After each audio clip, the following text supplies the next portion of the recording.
powerful. So the people started to feel their strength. The Black Panther Party feels very much the same way. It's the people that will cause the revolution, and it's the people that will cause the change in the country. Put your bad self. Say it loud. Communication, usually the key to understanding, can also, in certain circumstances, be the key to misunderstanding. This was the case with the coverage of the Black Panther Party by several influential American newspapers during the years 1966 to 1967. Media coverage of the Black Panther Party, or BPP, included selective reporting of its activities and frequent association of the BPP with incidents of violence, without regard for either the racial and political context or the Panthers' self-understanding and clearly stated political agenda and goals. The result was widespread media depiction of the BPP as a violent street gang rather than a legitimate political party working to ensure racial justice and secure full constitutional rights for African Americans. As the fight for racial equality intensified during the 1960s, blacks continued to be socially, economically, and politically marginalized and oppressed. From 1960 to 1970, police-related deaths among young African American males skyrocketed, and the incarceration rate for African Americans was disproportionately higher than that of white Americans. In response, thousands of white and black Americans protested across the South to end segregation, under the leadership of Martin Luther King, who advocated the concept of nonviolence. However, for many, especially those younger African Americans suffering disproportionate levels of racial violence, King's movement wasn't enough. Because of its focus on nonviolence, many believed that it lacked the force needed to achieve racial equality. As a result, in the mid-1960s, the Black Power movement, which emphasized racial pride and economic empowerment and advocated self-reliance and self-protection, became popular among a younger generation of African Americans. Bobby Seale and Huey Newton, who first met as students at Merritt Community College in Oakland, California, were among those convinced that the Black Power movement offered the surest path to equality for African Americans. Their experiences, along with some influential college courses, convinced them that current police brutality was a part of a much larger tradition of state-sanctioned violence and oppression of blacks. Thus, in the earlier months of 1966, they formally requested that the Oakland City Council create a special board to review local residents' complaints of police brutality. On October 15, 1966, having received no response from the authorities, Seale and Newton gathered a group of like-minded supporters and organized the Black Panther Party for Self-Defense, later renamed the Black Panther Party.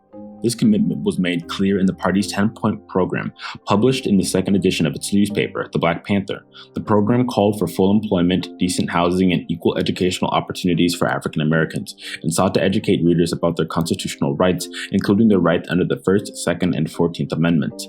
The document quoted the Declaration of Independence at length, reminding readers that all men are endowed with unalienable rights and are created equal, making it clear to all that the party's agenda was deeply grounded in constitutional rights and principles.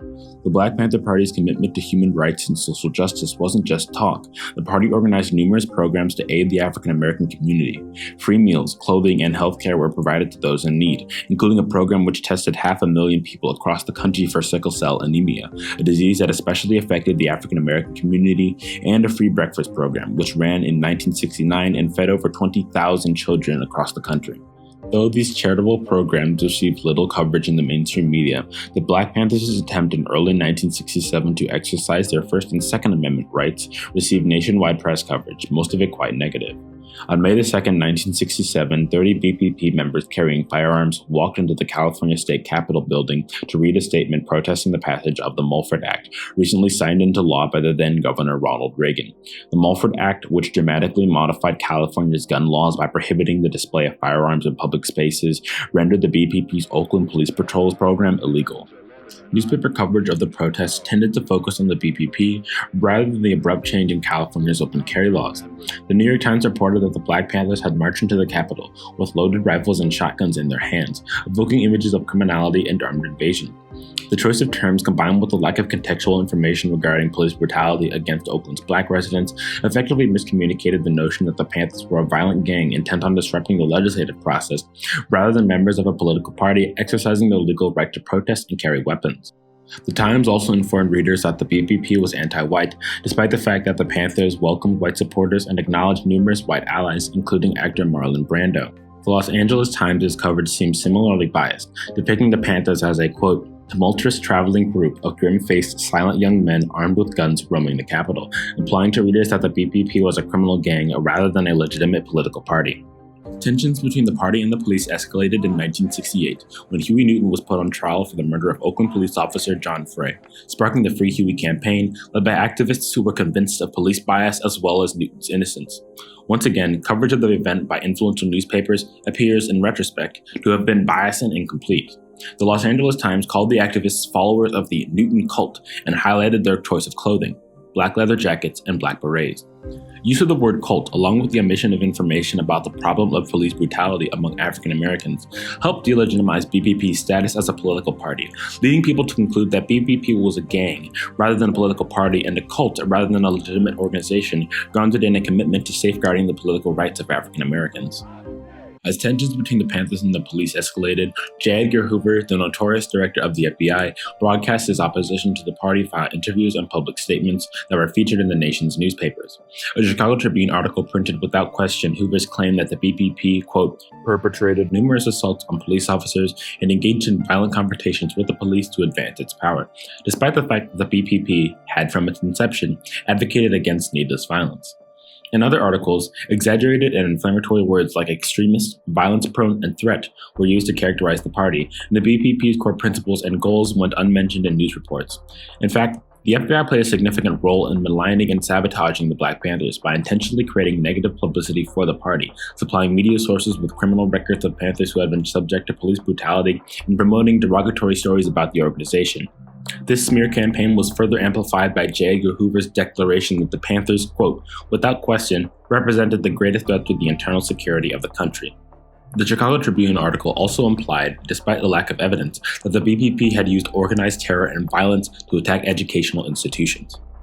On December 4, 1969, the Chicago police raided the apartment of Fred Hampton, the Illinois chairman of the BPP. Though the police fired between 82 and 99 shots, forensic investigation determined that only one shot had been fired at the police. The hail of police gunfire killed Hampton and fellow Panther Mark Clark, and 4 others within the apartment, including Hampton's fiancée, Deborah Johnson, suffered from critical gun wounds.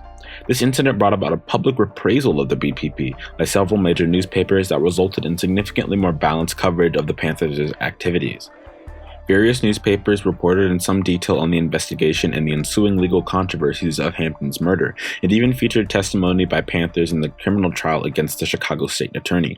During the Fred Hampton trial, for example, a New York Times article called the FBI raid a major injustice and questioned the authorities' quote, acts of unrestrained violence. A Chicago Tribune article featured the perspectives of those who knew Fred Hampton personally, such as Dr. Charles Hurst, who said that Hampton, quote, put his social and political responsibilities to the people before everything. Several major newspapers continued to report on internal FBI memos leaked over the 8 years following Hampton's murder in 1969 that proved that the FBI's COINTELPRO unit had detailed floor plan of Hampton's apartment, including the location of legally purchased firearms. Newspaper coverage in the New York Times, the Chicago Tribune, the Los Angeles Times, and the San Francisco Examiner suggests that the media played an influential role in the delegitimization of the BPP and the destruction of its leaders' reputations. These newspapers tend to frame the BPP in a negative light, overlooking the Panthers' significant efforts at education, community uplift, and social service, and ignoring the police brutality that led the Panthers to take arms to protect themselves and their communities. Today, the murders of George Floyd, Breonna Taylor, Ahmaud Arbery, and Adam Toledo have sparked protests across the country by the Black Lives Matter movement, and the news is inundated with violent images of fires and looting. Just as coverage of the BPP overwhelmingly focused on their potential for violence rather than the violence visited upon them, coverage of the recent Black Lives Matter protests have tended to exaggerate the potential for violence at various demonstrations while ignoring the reasons why people have felt compelled to demonstrate. It is clear that broad segments of the media continue to frame racial activism in a negative way, characterizing BLM protests as particularly violence-prone, despite evidence to the contrary. Having said that, considerable progress has been made in the past year towards acknowledging and ending police brutality against African Americans, most recently with the conviction of former police officer Derek Chauvin for the murder of George Floyd, as well as the efforts of lawmakers across the country to remove Confederate monuments that directly and indirectly celebrate violence and subjugation of African Americans. We may not want to emulate all the actions of the BPP, but we can take inspiration from their persistent efforts against overwhelming odds to claim their full constitutional rights, serve and empower their communities, and most importantly, to demand racial justice and equality for all Americans.